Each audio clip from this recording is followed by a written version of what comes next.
Good deal. Can you get the microphone? We are back. It's Knights of the Brown Table. It's Loke G. How you doing, brother? Part 2. Yes, sir. Definitely. What's up, man? Glad to be here. You know what's up? Yeah. Are you well? I'm doing good. Thank God. Haven't gotten sick in a while, so I caught COVID right before a concert that I did, and when I went to go perform, I was running out of breath. I had to stop and tell the people, like, hold up, this isn't usually what happens. That fucking COVID got me. Give me a moment. I'm gonna wreck the next one. How long ago? When did you get over that then? We got when did we get COVID? It was a while ago. We caught it twice, but one time was confirmed. The next time was just like, we got it. Fuck it. We're staying home. I've been lucky, me. I've not caught it. You haven't gotten it? No, both my kids have, but I just never. You just never tested positive, or you did? Because you could have been asymptomatic and not. Yeah, that's what I think. So I just had no. I didn't feel. I've not felt poorly. I very rarely get poorly. So I'm glad you're feeling better, brother. I know it was kind of scary for a moment when it first started. When I caught it and it was confirmed, right? I was just like, I don't know what I'm supposed to do, but I did all the home remedies and I take care of myself. I'm not in shape like I used to be, but I'm not that out of shape. Like we still go take the kids to walk and run, and we're still a little bit active. So I felt good. I feel good now, bro. I'm good, blessed. So the big news, I suppose, since we last spoke, is you are now the general manager of AKM Publishing. Yes. I appreciate you looking out. I was offered this position, the general manager. We've been kind of going back and forth discussions. AKM Publishing is a company based out of Chicago. Very professional people. It was a great opportunity, and I thought it was going to be a good move for me and everybody who follows me. So I went ahead and accepted the position. Now we're rocking and rolling. AKM Publishing, all the way KPT partnership. What's expected of you in this role? I'm going to do basically what I'm good at. That's why I accepted this role as general manager instead of a couple others that were offered. I pretty much just apply my skills that I already bring to the table, which is what I feel comfortable doing. I connect the dots, I put deadlines to work. I make sure that projects get done. We make sure that we expand our network. We're using all our resources. I've done some management before. So I thought that with this company being new, when I first linked up with them, that was kind of already in the back of my mind. I wanted to make sure that they saw my potential and how I could be an asset to the company. But particularly, I believed in this company from the get because I knew that they were coming with a good intention and they were putting something forward for people like my brother, Free Brickabelli. You know what I'm saying? So I think that is something good that we create a whole avenue. It's like a social media for the inmates, the prisoners that are already in circulation. These magazines have different interviews, different parts. Like if you think about it, when you're locked up 10, 15, 20 years, the trends change. So if you've got a magazine that's giving you information of what all these shows, the people's haircuts, the tattoos that are in, the fashion, the cars that people are driving, a lot of these inmates are coming out back into the world, and without that little tap of information, then they're pretty much culture shock. You see what I'm saying? So this is something dear to you, really, isn't it then? Yeah, this is like hip hop at its finest. If you go back to hip hop, it was a direct report of the streets, of what was happening to the people at the bottom who didn't have all this effort, resources and shit. So now if you compare that to the convicts, the inmates that are locked up, it's pretty much the same shit because it's a ghetto in there. It's like a fucking slave camp in there. So they don't have a lot of there's different type of penitentiaries, right? So just to be clear, there's like counties, there's the city jails, there's the state penitentiaries, and every state is different in the 50 states. And then there's like federal penitentiaries where it's like for federal crimes, United States. So every type of camp or prison that you're in has a different set of rules and how you can get information to you. So what we tapped into is the actual prison, the prisoners, who they have their own way of communicating, and things that trend in there show out here in the streets. Can you enlighten a little bit on that, please? Yeah, oh yeah, definitely. Everybody knows that. Okay, so let's just make a real quick comparison, right? So who are the biggest rappers in hip hop? Just out of nowhere, Snoop Dogg, right? Snoop Dogg, Jay-Z, Okay, Kanye, boom, Travis. boom. Most of those people have some sort of connection to the gangs in the streets, right? Snoop Dogg's a Crip. Yep. Kanye, we all know, rose with the GDs in Chicago. Is like very deep connections to what actually happens in the street, because you're Yep. rapping about pain, you're rapping about suffering, you're bringing a direct connection to these type of people anyways. Okay, so we're trying to influence, right? But let's compare that to the penitentiary, because all these gangs start, everything starts from the penitentiary, because that's where all the leaders are eventually at. And when they get there, they sit down and get enlightened, and then they grow, they become other people. You see what I'm saying? Not everybody stays stuck on the gang banging bullshit, bro. That only lasts so long. When you start having kids and you start seeing your grandsons, your nieces, nephews, you start applying other things to your actual life. And most of these people that we're interacting with, they're not the fresh off the street criminals. They're the people who've been studying, working out, clear of drugs for many years, are in touch with their emotions, their people, know that they fucked up, but now they're trying to reach out to the younger minds like, look, I've been to where you're at. Let me show you how not to get where I'm at. Not only that, but let's apply a unity to create more Wow. revenue, more avenues for people, you know? This has got to be super rewarding. I mean, I know that it's a difficult path, but Definitely. having this outlet for these inmates, what kind of circulation and what kind of access are the prisoners getting themselves to the magazine? Oh, most of our subscribers they're already getting the magazine directly to their mail and their property. So we have already the circulation, but there's different tiers of people in there, just like there's people out here. So you have the high income, the people that are well off, who would collect these magazines. It's like high gloss, premium. It's got a bunch of stuff in it. It's like a collectible. But then you have all the way trickle down to the low income people, who they pretty much trade pages. So if you have a page that has tattoos on it, then you could trade that. And it's like, hey, flash art, it has value in it. You see what I'm saying? But Yeah. not only that, everything, the haircuts, the kill shots of the women, the interviews of the people that you might know somebody in the free world who had an interview, and you want to show all your people like, hey bro, this is like, when I get out, this Your guy's gonna put homie. me on. This is my Yeah. homie. You see what I'm saying? So that validation, it goes a long way, because it's not an advertisement, it's a publicized. So people are already talking about it. Let's circulate. Let's keep it going. How can people get involved? People can get involved by reaching out to me. We're right now looking for sponsorships, product placements, and we have advertisements. So like basically the front page, the rear page, and the centerfold, they have just get at me and we can include you, so that way you can have a piece of memorabilia that's going to level up your brand. So if you're interested in sponsoring, just get at me. We can get all the paperwork in order. It's no problem, man. We take care of you over here, AKM Publishing. That's a great idea. Is there any direct competitors within the similar sort of magazine?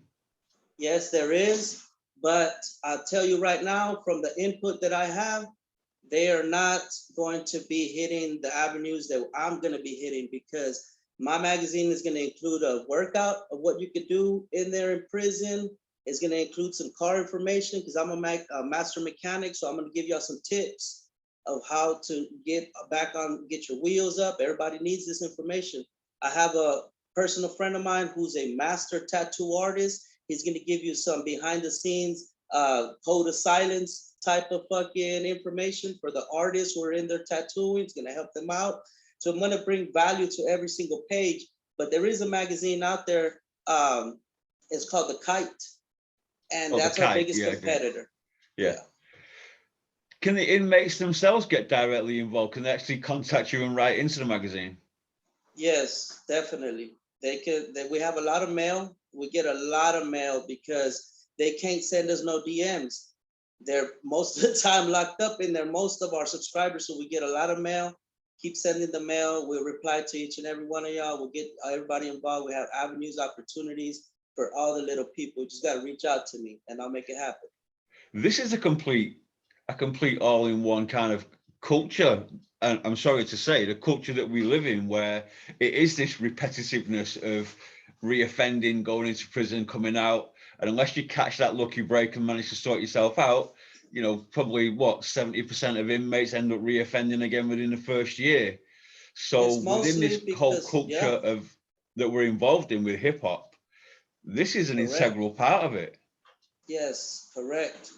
Because like you said, hip hop has a lot of stuff that's part of it. And since the fuck the police days, like we've been locked up, you know, and it's all races. We're all in there. And whenever all these gang members start yipping and yapping, when you get in there, it all comes down to race. You're just going to get grouped with your race. And if you see that now, before you go in there, then you can start getting together with people that look like you and start creating these movements and stop breaking barriers, because not everybody has the mentality to break the cycle, you know? Do you think that, well, whether in terms of funding, have you had any kind of like federal funding or local government funding for a magazine like this? Or are they completely just disinterested in helping? This is my second week. We do have something like that planned. We are looking for funding. Government, I don't hold my breath for them, because anything having to do with government, it's real fine line. You're walking on needles and pins. So I don't have the experience to take it there. If I get anybody who sees this, who knows about that, reach out to me, and I would love to have that conversation. Talking about yourself now, you said about with cars. Let's talk about cars with you, brother. Yeah, bro. Your whole music and the paint job, the cars itself. Again, this goes hand in hand with your culture, really.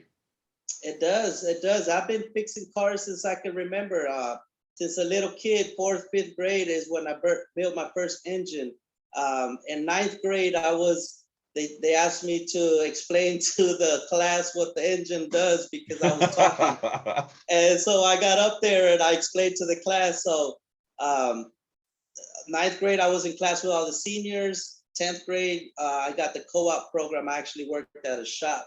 My first job was in high school at a shop. So I was 16, I'm 36 now. That's 20 years experience. And is that culture, is it I know it's a full-time thing, but a weekend, are you actually all getting together still? Oh, this weekend? In general, is it quite often that you guys are out in your cars where you're actually showing off your cars? Yes, not so much anymore, because I stay busy. I have a shop and I'm pretty much the only guy there. So I grow my hair and my nails in my shop, fixing, turning wrenches like a mad scientist. I have a great location right off Highway 6 in Alvin. So I have plenty of traffic coming all day. There's not one day that I by myself, you know? Let's talk a little bit about your music.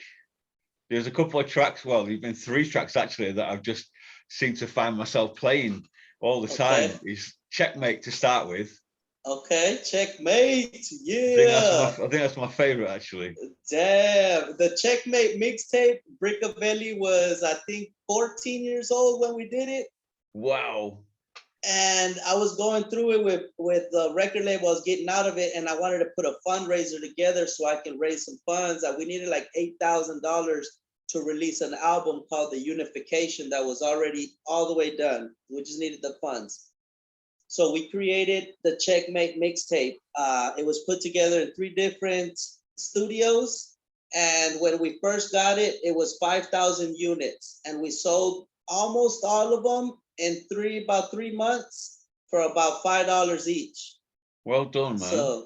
So you know what I'm saying, is a good amount of money, but we all stopped the movement when my friend Sambo died. Rest in peace, Sambo from Sin Parar Entertainment. I was just about to ask you about that, actually. Yeah, Sambo, he passed away of a drug overdose, and supposedly the needle was in his back. So I don't know how he shot himself in the back. Sorry. Seriously, man. That sounds a little bit like foul play to me, man. Yeah, us too, but we couldn't prove anything. And whenever, the one thing about when people die and you're an addict and people know you're an addict, they don't really investigate shit. Heroin, yeah? Yes, it was heroin. Heroin that makes in San no sense to Antonio be in his back. I mean, he would have had a miss sight in his back as well, wouldn't he? How is he going to shoot himself in the back? People don't do that. No, not ever. So, it had me fucked up. It fucked us all up. So that's why we stopped the whole mixtape scene. But what we sold, and the rest we kept after that. But it was very popular. I pretty much did all the mixing myself. It was like a project that I had the first opportunity to take the reins on and just do what I wanted to do with it. So the track itself then, Rest in Peace Sambo then? Yes. Yep. Was it well received in the community? Yeah, we did. We jammed it for his funeral. We were out there with all his friends, Cipal Entertainment, Big Tex, and Happy D. They're like brothers of mine. We go way back. Every time I'm in San Antonio, I always pick up tamales from them. Their dad knows me. Like it's like I'm part of the family. So it was very sad. It was a sad moment for all of us. Unfortunately, shortly after that, we lost my friend Nacho. And Nacho was like my best friend. He went to school with me. He was like right next, everywhere you saw me, you saw him right next to me. So he's just a kid, really. 36 years old. It's nothing, is it? Well, Nacho was 24 when he died. Wow. And he had a cardiac arrest. So when they told us, like, we had to wait for the autopsy, but they told us that his arteries were like glass. They wouldn't flex anymore because of so much tobacco. At that age as well, it's no age to go, is it? It's so crazy. We never know how long we got, really, man. Keep making the most of it. The next track I want to talk about is No Days Off. No days off. No days off. No days off. All year and no days off. Bro, that track, I got to spill my guts. Like, I got to talk about shit that I've been holding back for a while. And I didn't have a way to put it out there until Lucky Luciano. Let me tell you something about Lucky Luciano. That man works. Like, when I told him that I wanted to work with him, he said, look, I'm going to manage you, but you're going to fucking do when I tell you. I said, bet, let's do it. Start working. 3 weeks, the 3rd week, he tells me, hey, I need a song to upload. I said, I don't have one. He said, well, I'm going to send you some beats. Pick one. As soon as he picked one, I was like, all right, I'm writing the hook. He's like, what's taking you so long, man? You need to do this hook already. I said, I don't know what to write on the hook. He said, send me the beat. I'll put a hook. Bro, by the end of the night, I had the hook, everything. He's pressuring me to write something. He's like, come on, let's put it up. We can't sleep. We got to do a weekly thing. I'm like, fuck. So I put the No Days Off because that's what I was feeling at the moment. I was calling all my people and I was asking for like, what? Somebody want to put a song with me? Like, boom, boom, boom. Everybody was just, and I told everyone, when they answered the phone, I said, look, bro, I was just calling right now to make sure you answered, because if not, I was going to diss your ass. This song, because I've like had it with people already. Like, I'm making moves. Whoever's not on the team right now is not going to be on the team never no more. You know what I'm saying? Great work ethic. Yes, sir. Yes, sir. Is it safe to say then, do you find yourself that you, as a collective, are you in the strongest position you've been in? I would argue maybe yes, maybe no, because I go like this is my chapter 3. Pretty much I should be starting chapter 4 now, because the chapter 3 included all the Pancho V songs. I'm not working with him anymore. Lucky Luciano song, I'm not working with him no more because he's on his Christian voyage. So this is pretty much my chapter 4. But I would argue that maybe my chapter 2, I had the most support when it came to my little brother being free. All my street team was enormous. Now it's pretty much on the internet. I try to, I have a couple people that are lined up, but I'm still right now at this point looking for captains similar to myself that I could put in position that we can just make moves together. Shout out Houston Smooth. Shout out my homie Sapo. Shout out, everybody that I got lined up that I really see potential in them, that they can do more. I'm just waiting for them to finish what they're doing and step up. You know what I'm saying? Do you see yourself putting an album together with these guys? Definitely. I'm the type of dude, if you ask anybody in the streets, I'm always trying to link people up to do collabos. And when you listen to my songs, rarely is there a song that I'm by myself. I've noticed. I think it's the way to go. I mean, your family have got to feed at the end of the day. You can't eat without your brothers, can you really? Yeah, man. And I'm not the type of person that wants to spotlight myself. Like, I want to make a movement. I want everybody to be able to help me push this car up the hill. So if I make a song with somebody, not only are we going to plan for the future with this project, but right now at this moment, I'm going to pick your brain and we're going to work on this together, make sure we try to come up with the best project possible, Surely there's a screenplay in here somewhere. Yeah, so you got Checkmate, No Days Off, and what's the third one? Yeah, Checkmate, No Days Off, and Rest in Peace, Sambo. Oh, Rest in Peace, Sambo. Yeah, So yeah. surely there's a screenplay in there. I mean, I won't with the front story or backstory to Free Biccavelli. Oh yeah, for sure, because we have so much stories to tell. We have some scripts that we're writing. Shout out to Big Rico. He's always pushing me to try to make a movie. He's a very good friend of ours, introduced by another homie named Shani. Shout out to them. They doing their thing all over the country right now, touring. Shout out to everybody I forgot about, but you know what's up? Fucking London in the house. Yes, hey, shout out to our boy Pockets, Mr. Pock. He's the one actually who created the Rest in Peace Sambo for us. We were all kind of real hurt, and he would make beats back in the day. So he took it upon himself to create that song for us at a time that we couldn't even talk. So shout out to that boy. Thank you very much for your time, my friend. Hey man, it's been a pleasure. You're welcome really every time has. at the brown table. And we're gonna make sure that you have a feature on this magazine. So get at me. And appreciate everybody checking in at 1 a.m. in the fucking morning out there, London, baby. Peace, brother. Thank you very much indeed. Pleasure talking to you. Fuck yeah. Check you next time.